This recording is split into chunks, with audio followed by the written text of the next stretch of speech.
ආයිබෝවන් ඔබට සුබ දවසක්. ටෙඩිස් කාසල් YouTube channel එකට ඔබ ඉතා ආදරෙන් පිළිගන්නවා.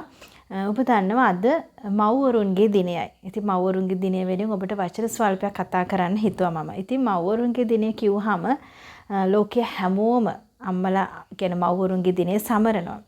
ඔබට මතක ඇති ගිය කොරෝනා කාලෙත් අපිට මව්වරුන්ගේ දිනය සමරන්න උනේ නිවස් වලට වෙලා තමයි. ඉතින් මේ කාලෙත් අපේ රටේ ලොක්ඩවුන් එකක් නැති වුණත් අපිට විවිධාකාරව මව්වරුන්ගේ දිනේ සමරන්න බෑ.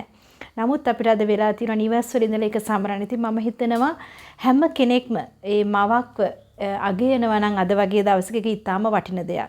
ඉතින් අපි ලෝකේ ඉන්න හැම මවකටම අද දවසේ සුබ පතනවා වගේම ආශිර්වාද කරනවා. ඉතින් මම විශේෂයෙන් අද ඔබට කතා කරන්න යන්නේ විශේෂ අවස්ථා ඉන්නව දරුවන්ගේ මව්වරුන්ටයි මම අද දවසේ ඔබට කතා කරන්නයි මේ යන්නේ. ඉතින් ඔබ සමහර විට හිතනවා ඇති මෙවැනි දරුවෙක් ඉන්න මවක් විදිහට මම ගොඩක් අහලා තියෙනවා. ඒ කියන්නේ දැන් මම ජීවත් වෙන සමාජය තුල එහෙම නැත්නම් මම ගැවසෙන දෙමාපියෝ අතර මම ගොඩක් දුරට අහලා තිනවා මේ වගේ දරුවෙක් මට ලැබුණේ සමහරට මගේ අර පෙර කර්මයක්.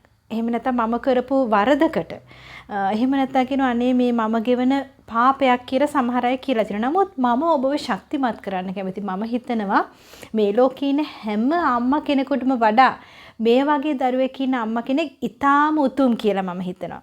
මොකද මේ වගේ දරුවෙක් හදාගන්න යට තියෙන ශක්තිය, ඒ වගේ දරුවෙක් රැගෙන යන්න යට තියෙන ධෛර්යය මේ ලෝකේ කිසිම අම්මා කෙනෙකුට නැති වේවි. ඔබට තියෙන ශක්තිය, ඔබට තියෙන ධෛර්යය මම නම් දැකලා නැහැ ඇත්තටම තවත් අම්මා කෙනෙකුට තියෙනවද කියලා. මොකද ඒ දරුවොත් එක ගැටෙනකොට ඒ දරුවෝගේ තියෙන ඒ දුර්වලකම් තේරුම් අරගෙන, ඒ දරුවෝගේ තියෙන ඒ අවශ්‍යතාවයන් තේරුම් අරගෙන සමහර අයට කතා කරන්න බෑ. නමුත් ඒ භාෂාව තේරුම් අරගෙන ක්‍රියා කරන්න ඔබ වගේ මේ ලෝකේ වෙන කිසිම කෙනෙකුට බෑ. ඉතින් මම මගේ සමහර දෙමාපියන්ට කියන දෙයක් තමයි මේ වගේ දරුවෙක් ළඟ ඉන්න අම්මා කෙනෙක් හොඳම ගුරුවරියක්. ඒ වගේම හොඳම වෛද්‍යවරයෙක්. ඔබට පමණයි පුළුවන් ඔබේ දරුවාට નિયમિત වෛද්‍ය ප්‍රතිකාරය හරියාකාරව දෙන්න. තෙරපි ටික හරියාකාරව දෙන්න.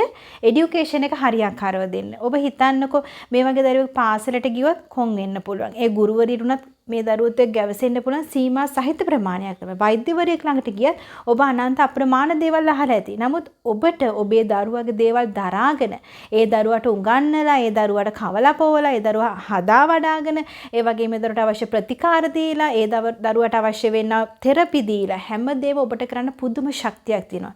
ඉතින් මම කියන්නේ ඔබ වගේ අම්මාවරුන් මේ ලෝකේ ඉතා වටිනාව මව්වරුන්. ඉතින් ඔබට තියෙන ශක්තිය මේ ලෝකේ කිසිම අම්මා කෙනෙකුට නැති වෙයි. අඩුම තරමේ සමහරට දැන් මමත් දරුවෝ 3 දෙනෙක් ඉන්න අම්මා කෙනෙක්. නමුත් මට වඩා ඔබ මෙවැනි මව්වරු දරන්නා වූ දේවල් ලෝකේ කිසිම කෙනෙකුට දරන්න බෑ. ඉතින් මේ වගේ මේ දරුවෝ ඉන්න සමහර අම්මලා ડિප්‍රෙෂන් මට්ටමට යනවා. ඇයි ඒ? තමන්ගේ දරුවගේ දේ දැකලා ඈට දරා ගැනීමේ ශක්තියක් නැතිකමටයි. නමුත් ඔබ මේ ලෝකේ ඉන්න හොඳම අම්මා කෙනෙක්. සමහරට දෙයියෝ මේ වගේ දරුවෙක් ඔබට දීලා තියෙන්නේ ඔබට ඒ දරුවා හදාගන්න පුළුවන් නිසා වෙන්නේ නැති. වෙන කෙනෙකුට දුන්නා සමහරට ඔබ දෙන්නා ඔබේ ආදරය වෙන කෙනෙකු ළඟට මේ දරුවා ගියා නම් ඔබ දෙන්නා ඔබේ රැකවරණය ඒ අම්මට දෙන්න බැරි වේවි. ඒ දෙන්නව සැප පහසුකම් ඒ අම්මට දෙන්න බැරි වේවි. නමුත් ඔබලා ඒ කියන්නේ මේ දරුවෝ ඉන්නව මව්වරු ඒ දරුවන්ට දෙන්න පුළුවන් උප්පරිම ආදරය, රැකවරණය ඒ හැම දෙම දීලා මහත් ආකාරයෙන් බලනව මව්වරු තමයි මම දැකලා තියෙන්නේ. ඉතින් ඒ දේ ඔබට මේ ඉන්න දෙයියෝ පවා මේ වගේ දරුවෙක් ඔබට තියලා තියෙන ඔබට බලා ගන්න පුළුවන් නිසා. ඉතින් මම මේ මොහොතේ කියනවා අද මේ මව්වරුන්ගේ දිනේ දවසේ ඔබටයි මම ආශිර්වාද කරනවා. ඔබට වගේම අනිත් මව්වරුන්ටත් මම අද දවසේ ආශිර්වාද කරනවා. නමුත් විශේෂයෙන්ම විශේෂ අවස්ථා දරුවන් ඉන්නව මව්වරුන්ට මම ආශිර්වාද කරනවා. ඔබ මේ ලෝකේ ඉන්න හොඳම මවක් විදිහට. ඔබ මේ ලෝකේ ඉන්නව ඒ ආශිර්වාදවත් මවක් විදිහට ඔබට තිබෙන ශක්තිය, ධෛර්යය වෙන කිසිම කෙනෙකුටම නැහැ. ඉතින් ඔබ දරන්නා වූ දේ, ඔබ කරන්නා වූ දේ මේ ලෝකේ හැමෝටම ආදර්ශයක්. බොහොම ස්තුතියි.